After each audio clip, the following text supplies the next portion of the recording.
দেখো আজকে বোর্ডে কতগুলো রোগের নাম লিখে রেখেছি আমি। কি কি? নখ চামচ আকৃতির, রক্তচাপ বাড়া কমা, পেশিতে টান, টেরা চোখ, জড় বুদ্ধি, রক্তে শর্করার পরিমাণ বাড়তে থাকা। এই সমস্ত রোগগুলো শুনেছো তোমরা নাম? এইটা তো শুনবে এখন প্রায় বাড়িতে বাড়িতে হয় রক্তচাপ বেশি, বেশিরভাগ ক্ষেত্রে হাই ব্লাড প্রেশারের সমস্যা আছে অনেকের বাড়িতেই, বা উল্টোটাও হয়, অনেকের রক্তচাপ কমে যায়, কমে যাওয়ার কারণেও সমস্যা হয়। নখ চামচ আকৃতির হয়ে যাওয়া, আমাদের অনেকের দেখবে এইটা দেখা যায়, নখ চামচ আকৃতির হয়ে গেছে। তো এই যে রোগগুলো, এই রোগগুলো কিসের অভাবে হয়? আমরা যে মূল খাদ্য উপাদানগুলো খাই, অর্থাৎ শর্করা, প্রোটিন, ফ্যাট, পরীক্ষার সাহায্যে দেখা গেছে যে শর্করা, প্রোটিন এবং ফ্যাট এগুলোর অভাবে এই রোগগুলো কিন্তু হয় না। অর্থাৎ পর্যাপ্ত মাত্রায় আমরা কার্বোহাইড্রেট, প্রোটিন, ফ্যাট খেলেও এই রোগগুলো আমাদের দেখা যায়। আবার এটাও দেখা গেছে যে ভিটামিনের অভাবেও এই রোগগুলো হয় না। তাহলে কি হলো? যে আমাদের খাদ্য উপাদান কার্বোহাইড্রেট, প্রোটিন, ফ্যাট এগুলোর অভাবে এই রোগগুলো হয় না, এমনকি ভিটামিনের অভাবেও এই রোগগুলো হয় না। তাহলে এই রোগগুলোর কারণ কি? বিজ্ঞানীরা বহু গবেষণার মাধ্যমে দেখেছেন যে এই রোগগুলির কারণ বিভিন্ন ধরনের খনিজ মৌলের অভাব, অর্থাৎ বিভিন্ন ধরনের খনিজ মৌল দায়ী এই রোগগুলোর জন্য।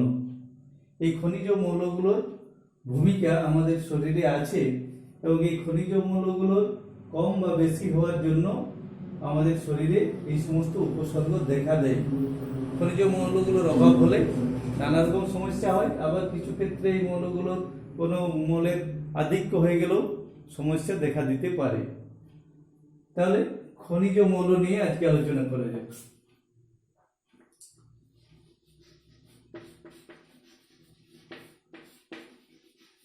খনিজ মৌল, তো আমরা বিভিন্ন ধরনের খনিজ মৌল, অনেকগুলো মৌলের নাম তোমরা এর আগের চ্যাপ্টারে পড়েছিলে। বিভিন্ন খনিজ মৌলের চিহ্ন, সেখানে অনেকগুলো মৌলের নাম তোমরা জেনেছো। এখানে আমরা কিছু খনিজ মৌল যেগুলো আমাদের শরীরে দরকার সেগুলো নিয়ে আলোচনা করব।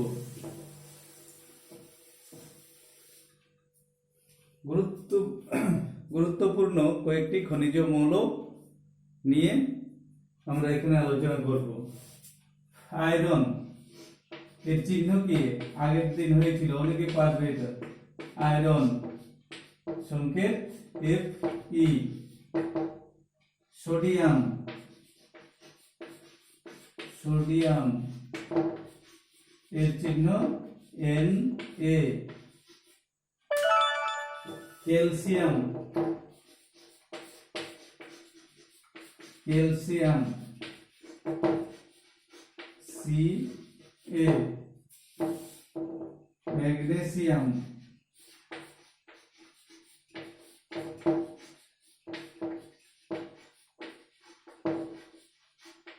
M G. Iodine, iodine I. Zinc Z N. তাহলে এই খনিজ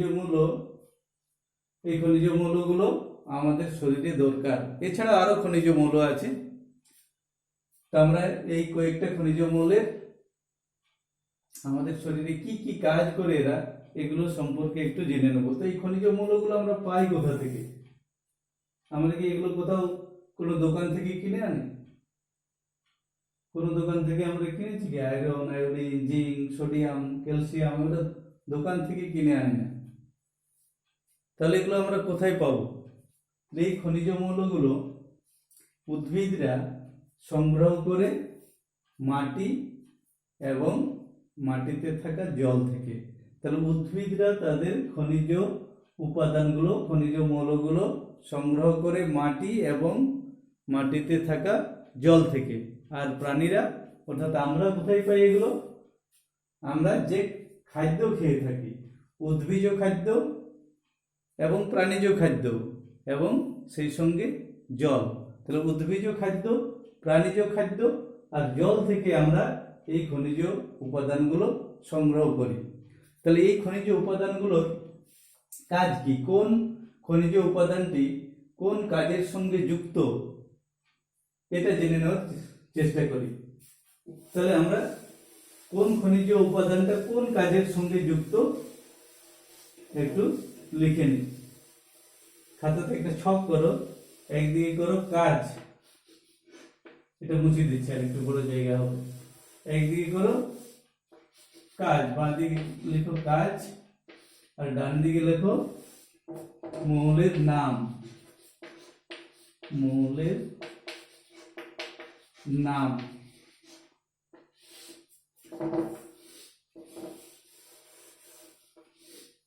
একদিকে লিখবে খনিজ মৌলগুলির কাজ, অর্থাৎ কোন কাজের সঙ্গে কোন খনিজ মৌলটি যুক্ত, আমরা তার একটা তালিকা বানাবো। দেহে জলের পরিমাণ নির্দিষ্ট রাখা। দেহে জলের পরিমাণ নির্দিষ্ট রাখা। দেহে জলের পরিমাণ নির্দিষ্ট রাখা, অর্থাৎ আমাদের শরীরে জল, আমাদের শরীরে জলের পরিমাণটাকে ঠিক রাখতে সাহায্য করে যে খনিজ মৌলটি, তার নাম হচ্ছে সোডিয়াম। আমি এখানে শুধু চিহ্নটা লিখে দিচ্ছি, সোডিয়াম। তাহলে সোডিয়াম খনিজ মৌলটি আমাদের শরীরে কি কাজ করে? দেহে জলের মাত্রা ঠিক রাখে, দেহে জলের পরিমাণ ঠিক রাখতে সাহায্য করে সোডিয়াম। 2 নম্বরে লিখছি পেশির সংকোচন। পেশি সংকোচন। পেশির সংকোচনে সহায়তা করা। সহায়তা করা কোন খনিজ মৌল করে থাকে? এটা করে থাকে ক্যালসিয়াম। ক্যালসিয়ামের চিহ্ন কি বলো, তুমি বলো। ক্যালসিয়ামের চিহ্ন Ca, তাই তো? ক্যালসিয়ামের চিহ্ন Ca। তাহলে পেশির সংকোচনে সহায়তা করে ক্যালসিয়াম, Ca। 3 নম্বরে কাটা জায়গা থেকে রক্ত পড়া বন্ধ করে। কাটা জায়গা থেকে রক্ত পড়া বন্ধ করে। কাটা জায়গা থেকে রক্ত পড়া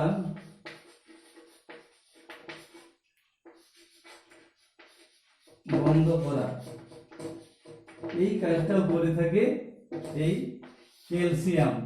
কাটা জায়গা থেকে রক্ত পড়া বন্ধ করা, অর্থাৎ শরীরে কোনো জায়গা যদি আমাদের কেটে যায়, তাহলে সেখান থেকে যে রক্তক্ষরণ হয় তা একটি নির্দিষ্ট সময় পরে বন্ধ হয়ে যায়। এই রক্ত পড়াটা বন্ধ করতে, অর্থাৎ রক্তকে জমাট বাঁধতে সাহায্য করে ক্যালসিয়াম। আচ্ছা, এখানটা মুছে দিচ্ছি, লেখা হয়েছে। 4 নম্বরে দাঁত ও হাড়ের গঠনে সহায়তা করা। নিচেটা মুছবো। আচ্ছা, লিখো। 3 নম্বরে ছিল কাটা জায়গা থেকে রক্ত পড়া বন্ধ করা, অর্থাৎ রক্তকে জমাট বাঁধতে সাহায্য করে ক্যালসিয়াম।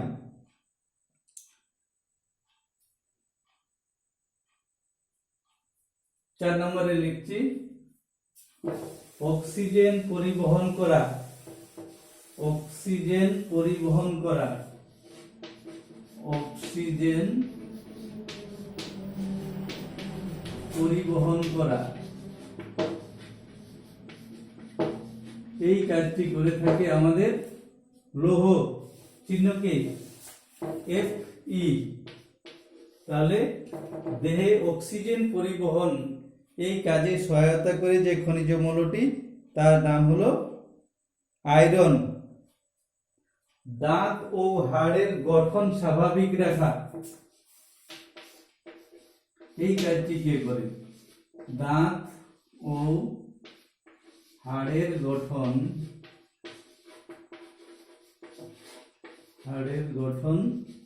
স্বাভাবিক রাখা,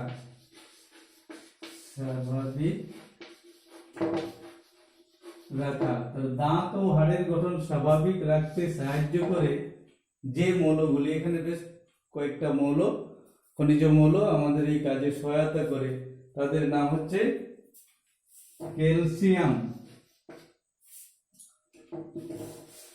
ফসফরাস। এখানে তোমরা এই আগের দিন যখন চিহ্ন পড়া হয়েছিল, ফসফরাসের চিহ্ন কি বলো তো? ফসফরাসের চিহ্ন কি? ফসফরাসের চিহ্ন পি। ক্যালসিয়াম, ফসফরাস আর ম্যাগনেসিয়াম, ম্যাগনেসিয়ামের চিহ্ন ঠিক Mg, ম্যাগনেসিয়ামের চিহ্ন হচ্ছে Mg। তাহলে ক্যালসিয়াম, ফসফরাস আর ম্যাগনেসিয়াম, এই তিনটি খনিজ মৌল আমাদের দাঁত ও হাড়ের গঠনে সহায়তা করে। তাহলে দাঁত ও হাড়ের গঠনে বা দাঁত ও হাড়ের গঠন মজবুত করার জন্য ক্যালসিয়াম, ফসফরাস আর ম্যাগনেসিয়াম প্রয়োজন। এরপরে হলো, এটা লেখা হলো মস্তিষ্কের গঠন ও রক্তে শর্করার পরিমাণ ঠিক রাখা। মস্তিষ্কের গঠন, এটা হয়েছে মস্তিষ্কের গঠন,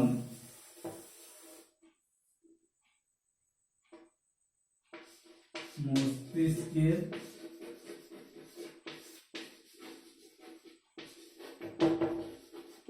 গঠন ও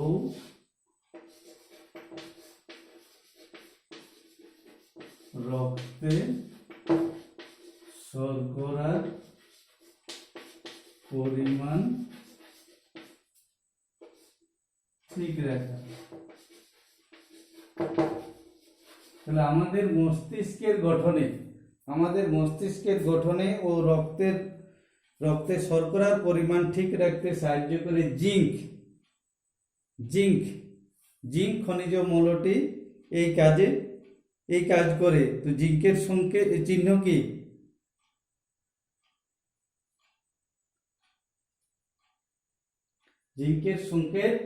জিঙ্কের চিহ্ন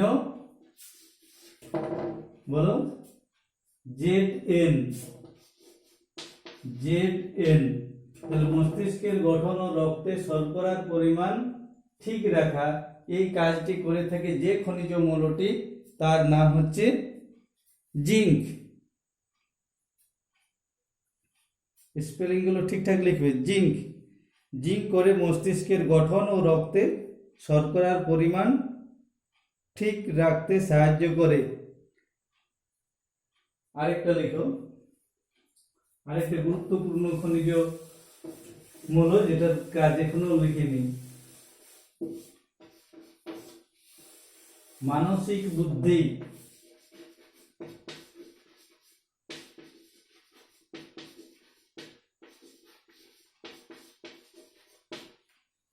মানসিক বুদ্ধি অর্থাৎ এই যে আমরা ধীরে ধীরে পরিণত হচ্ছি, মানে বড় হচ্ছি,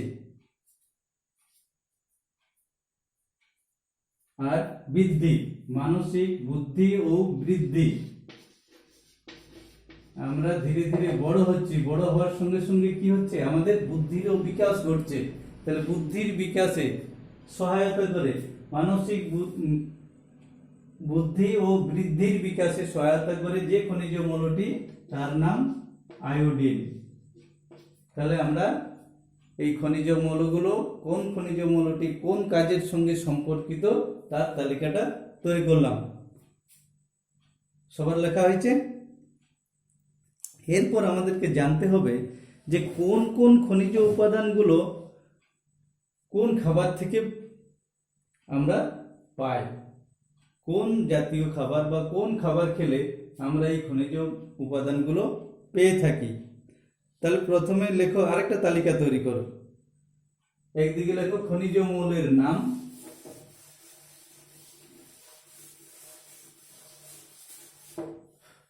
মৌলের নাম,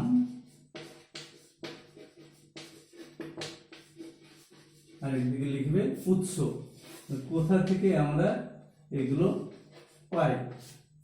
তাহলে প্রথমে লেখো ক্যালসিয়াম আর ফসফরাস। ক্যালসিয়াম, আমি শুধু চিহ্নটা লিখে দিচ্ছি, তোমরা ক্যালসিয়াম ও ফসফরাস তোমরা স্পেলিং করে লিখবে। ক্যালসিয়াম ও ফসফরাস এই দুটো উপাদান বা এই দুটো খনিজ মৌল আমরা কোন জাতীয় খাদ্য থেকে পাই? লেখো দুধ, ডিম, চিংড়ি, পাকা পেঁপে, পটল।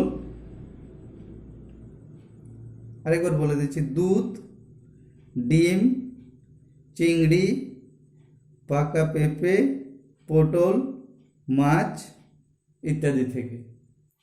তাহলে ক্যালসিয়াম ও ফসফরাস এই খনিজ মৌলের উৎস হচ্ছে দুধ, ডিম, চিংড়ি, পাকা পেঁপে, পটল, মাছ ইত্যাদি। 2 নম্বরে লেখো ম্যাগনেসিয়াম। ম্যাগনেসিয়াম, ম্যাগনেসিয়ামের উৎস কি? সবুজ শাকসবজি, সবুজ শাকসবজি, সামুদ্রিক মাছ, সবুজ শাকসবজি, সামুদ্রিক মাছ। সামুদ্রিক মাছ অর্থাৎ যে মাছগুলো সমুদ্রে পাওয়া যায়। বাদাম, বাদাম, আর হচ্ছে কলা। কলাতেও প্রচুর পরিমাণে ম্যাগনেসিয়াম থাকে। তারপরে লিখো 3 নম্বরে আয়রন। আয়রন তোমরা স্পেলিং করে লিখবে। আয়রন, আয়রনের উৎস কি? বিভিন্ন প্রাণীর মেটে, মেটে অর্থাৎ যকৃৎ। বিভিন্ন প্রাণী যেগুলো আমরা মাংস খাই, যে সমস্ত প্রাণীদের, ছাগল, ভেড়া, মুরগি, এই সমস্ত প্রাণীর যকৃৎ বা মেটেতে প্রচুর পরিমাণে আয়রন থাকে। আর এই মেটে ছাড়াও অন্যান্য জায়গা থেকেও আমরা আয়রন পেয়ে থাকি। সেই আয়রনের উৎসগুলো লেখো। চিংড়ি মাছ আয়রনের খুব ভালো উৎস। চিংড়ি মাছ, আমলকি, শসা, চিচিঙ্গে, বিভিন্ন ধরনের সামুদ্রিক মাছ, সামুদ্রিক মাছ আর এমনি সাধারণ মাছও, অর্থাৎ শুধু মাছ লিখলেও হবে। মাছ, ডিম। তাহলে আয়রন, আয়রনের উৎসগুলো যকৃৎ, যকৃৎ মানে মেটে, চিংড়ি মাছ, আমলকি, শসা, চিচিঙ্গে, মাছ, মাংস, ডিম। অ্যাকচুয়ালি চিংড়ি মাছ, মাছ বলাটা কি ঠিক নয়। চিংড়ি এক ধরনের কি, চিংড়ি ঠিক মাছ নয়। তোমরা উঁচু ক্লাসে যখন উঠবে তখন জানবে যে চিংড়ি ঠিক মাছ নয়। তো যাই হোক, আমরা চিংড়িকে খেয়ে থাকি, আমরা চিংড়ি মাছেই বলে থাকি। এর মধ্যে প্রচুর পরিমাণে আয়রন থাকে। এরপর আমরা আরেকটা খনিজ মৌল, গুরুত্বপূর্ণ একটা খনিজ মৌল সোডিয়াম। 4 নম্বরে লেখো সোডিয়াম। সোডিয়ামের উৎস কি? সোডিয়াম অর্থাৎ লবণ। আমরা যে কোনো খাদ্য বা যে কোনো রান্না করতে লবণ ব্যবহার করি। খাদ্যের মাধ্যমে আমরা এই লবণের মধ্য থেকে আমরা সোডিয়ামকে পেয়ে থাকি, তাই তো? এছাড়াও আমরা যে সমস্ত প্যাকেট জাতীয় খাবার খাই, দেখবে সল্টেড বাদাম, অর্থাৎ বাদাম ভাজার সঙ্গে লবণ দেওয়া আছে। তাহলে আমরা বিভিন্ন খাবারের মধ্য থেকে সোডিয়ামটাকে পেয়ে থাকি।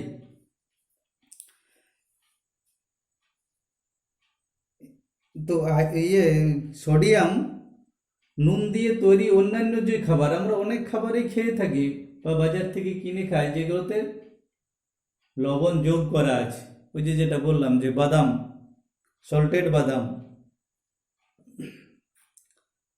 5 নম্বরে লিখো জিঙ্ক। 5 নম্বরে লিখবে জিঙ্ক। জিঙ্কের চিহ্ন 5 নম্বরে হলো জিঙ্ক। জিঙ্কের উৎস, জিঙ্কের উৎস হচ্ছে সবুজ শাকসবজি, ব্রোকলি। ব্রোকলি খেয়েছো? ব্রোকলি আর ছত্রাক। ছত্রাক অর্থাৎ বেগে ছাতা, যেটাকে আমরা ছাতু বলি। বর্ষাকালের শেষের দিকে ছাতু, মাঠে ছাতু উঠে, এটা জিঙ্কের খুব ভালো উৎস। তাহলে বিভিন্ন ধরনের শাকসবজি, ব্রোকলি, কলা, রসুন, পালং শাক ইত্যাদি হচ্ছে জিঙ্কের উৎস। তাহলে এই তালিকাটা তৈরি হলো, সবারই হয়েছে লেখা। এরপর আমরা আরেকটু জিনিস জানব যে কোন খনিজ উপাদানটা কোন রোগের সঙ্গে সম্পর্কিত। তাহলে খনিজ মৌলের আমরা নাম জানলাম, তার কাজ জেনেছি, তার উৎস জানলাম। এরপর জানব কোন খনিজ উপাদানটা কোন রোগের সঙ্গে সম্পর্কিত। তাহলে বাঁদিকে লেখো রোগের নাম, রোগের নাম, আর ডান দিকে লিখবে মৌলের নাম, অর্থাৎ কোন রোগের সঙ্গে কোন খনিজ উপাদানটির সম্পর্ক আছে। 1 নম্বরে উচ্চ রক্তচাপ। উচ্চ রক্তচাপ, এটাতে এখন অনেকেই ভুগছে এই রোগটা, কি বলা হয়, হাই ব্লাড প্রেসার। এর সঙ্গে যুক্ত যে খনিজ মৌলটি তার নাম হচ্ছে সোডিয়াম। উচ্চ রক্তচাপ, উচ্চ রক্তচাপ এই রোগটার সঙ্গে সম্পর্কিত যে খনিজ মৌলটি তার নাম হচ্ছে সোডিয়াম। 2 নম্বরে লিখো এনিমিয়া। এনিমিয়া বা এনিমিয়াকে কি বলে, রক্তাল্পতা। আরেকটা রোগ চামচ আকৃতির নখ, যে প্রথমে আমি লিখেছিলাম চামচ আকৃতির নখ। চামচ আকৃতির নখ, চামচ আকৃতির নখ। এই রোগটি হয় আয়রন বা লোহের অভাবে। তাহলে এনিমিয়া বা রক্তাল্পতা আয়রনের অভাবে হয়। এই জন্য থেকে স্কুলে কি করা হচ্ছে, তোমাদেরকে নিয়মিত আয়রন বড়ি, আয়রন ট্যাবলেট খাওয়ানো হচ্ছে, সরকার থেকে সবাইকে খাওয়ানো হচ্ছে। অর্থাৎ আমাদের শরীরে আয়রনের পরিমাণ কম আছে, তাই কম থাকার জন্য, এই ঘাটতি পূরণের জন্য সরকার থেকে ফ্রিতে তোমাদেরকে আয়রন ট্যাবলেট খাওয়ানো হচ্ছে। তাই এই ট্যাবলেটগুলো ঠিকঠাক খাবে। অনেকে দেখছি মানে খাওয়ার প্রতি অনীহা। তা আয়রন অভাব হচ্ছে কেন? ওই যে আয়রনের যে উৎসগুলো বললাম, বা এখনকার তোমাদের একটা অভ্যাস হচ্ছে, অনেক ছেলে মেয়েকে দেখেছি আজকাল শাক সবজি খেতে পছন্দ করছে না। তো শাক সবজি যদি না খাও, এই খনিজ মৌলগুলো কিন্তু আমাদের শরীরে আসবে না, অর্থাৎ এই খনিজ মৌলগুলোর ঘাটতি হবে। আর খনিজ মৌলগুলো যদি ঘাটতি হয় তাহলে নানা ধরনের উপসর্গ দেখা দিবে, যেটা আমাদের ওই কার্বোহাইড্রেট, প্রোটিন, ফ্যাট, যতই তুমি মাছ মাংস বা অন্য ভালো জিনিস খাও বা ভিটামিন খাও, কিছুতেই কিন্তু ওই রোগগুলো সারবে না। এগুলোর জন্য দরকার আমাদের খনিজ মৌল। আর খনিজ মৌলগুলো আমরা পাই বিভিন্ন প্রাকৃতিক উৎস থেকে। তাই আমাদেরকে সাধারণ যে শাকসবজি, সাধারণ খাবার, অন্যান্য খাদ্যের সঙ্গে শাকসবজিও নিয়মিত খেতে হবে। তাহলে এনিমিয়া বা রক্তাল্পতার এই রোগটার সঙ্গে যে মৌলটার নাম জড়িয়ে আছে তার নাম হচ্ছে আয়রন, তাই তো। 3 নম্বরে লেখো গলগণ্ড বা গয়টার। গলগণ্ড বা গয়টার। গলগণ্ড কি? গলগণ্ড বা গয়টার। তোমরা দেখেছো, কিছু লোককে দেখেছো কি, দেখবে গলাটা ফুলে গেছে, গলাটা ফুলে এত বড় হয়ে গেছে, খুব মোটা হয়ে গেছে। আয়োডিনের অভাবে এই রোগটি হয়। গলগণ্ড বা গয়টার রোগের সঙ্গে সম্পর্কিত হচ্ছে আয়োডিন। আয়োডিনের চিহ্ন আই। তোমরা এগুলো স্পেলিং করে লিখবে, আমি শুধু চিহ্নগুলো লিখে দিচ্ছি। হলো, লেখা হলো। 4 নম্বরে লিখেছি গলগণ্ড বা গয়টার যার সঙ্গে সম্পর্কিত রোগ হচ্ছে আয়োডিন। তারপরে লেখো বারবার হাড় ভেঙে যাওয়া বা বেঁকে যাওয়া বা হাড়ে ফুটো হওয়া। 4 নম্বর, এগুলো মুছে দিচ্ছি তাহলে। 4 নম্বরে হাড় বেঁকে যাওয়া, হাড় বেঁকে যাওয়া বা ভেঙে যাওয়া। বারবার হাড় ভাঙছে, অল্প কেউ পড়ে গেছে, হাড় ভেঙে গেল, কেউ হাড় থেকে হোঁচট খেয়ে পড়লো, কেউ হাত ভেঙে গেল। বারবার হাড় বেঁকে যাওয়া বা বারবার ভেঙে যাওয়া, বারবার ভেঙে যাওয়া। দাঁতের সমস্যা, অনেকের দাঁতের সমস্যা আছে, দাঁতের মধ্যে বড় বড় গর্ত হয়ে গেছে, দাঁতে ক্ষয় হয়ে গেছে। এর সঙ্গে যুক্ত যে খনিজ মৌলটি, যে এর সঙ্গে যুক্ত ক্যালসিয়াম আর ফসফরাস, ক্যালসিয়াম ও ফসফরাস, এই দুটো খনিজ মৌল এই রোগগুলোর সঙ্গে সম্পর্কিত। 5 নম্বরে আরেকটা লিখো রক্তে শর্করার পরিমাণ বেড়ে যাওয়া। রক্তে শর্করার পরিমাণ বেড়ে যাওয়া, রক্তে শর্করার পরিমাণ বেড়ে যাওয়া। এটার সঙ্গে সম্পর্কিত যে খনিজ মৌলটি তার নাম হচ্ছে জিঙ্ক, ZN। হলো, সব লেখা হয়েছে। তাহলে আজকে আমরা কি কি জানলাম, যে খনিজ মৌলগুলো আমরা কোথা থেকে পাই, উদ্ভিদরা কোথা থেকে খনিজ মৌল সংগ্রহ করে,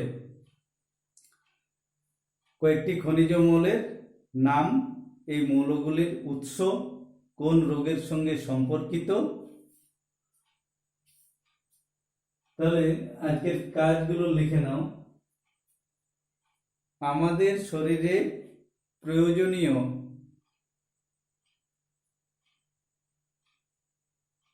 6টি খনিজ মৌলের নাম লিখো।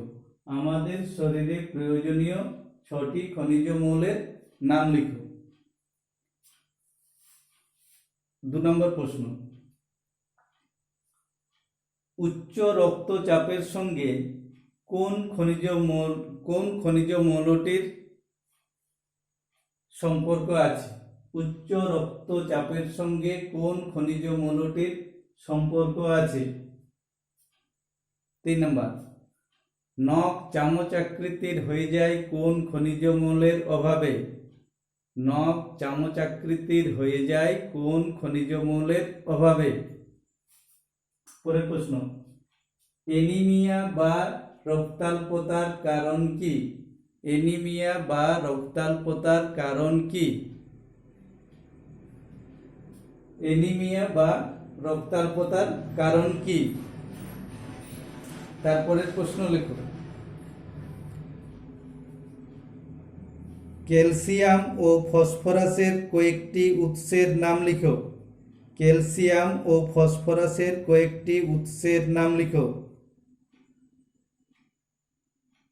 পরের প্রশ্ন, জিঙ্ক খনিজ মৌলটি কোন কোন খাদ্য উৎস থেকে পাওয়া যায়? জিঙ্ক খনিজ মৌলটি কোন কোন খাদ্য উৎস থেকে পাওয়া যায়?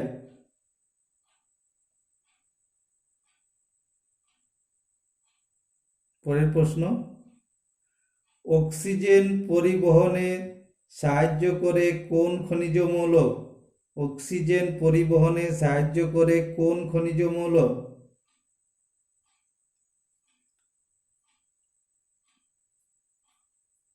দাঁত ও হাড় গঠনে সাহায্য করে। পরের প্রশ্ন, দাঁত ও হাড়ের গঠনে সহায়তা করে কোন খনিজ মৌল? এগুলোর উত্তর পরিষ্কার করে লিখবে। ঠিক আছে, আজকে এতটুকু থাক।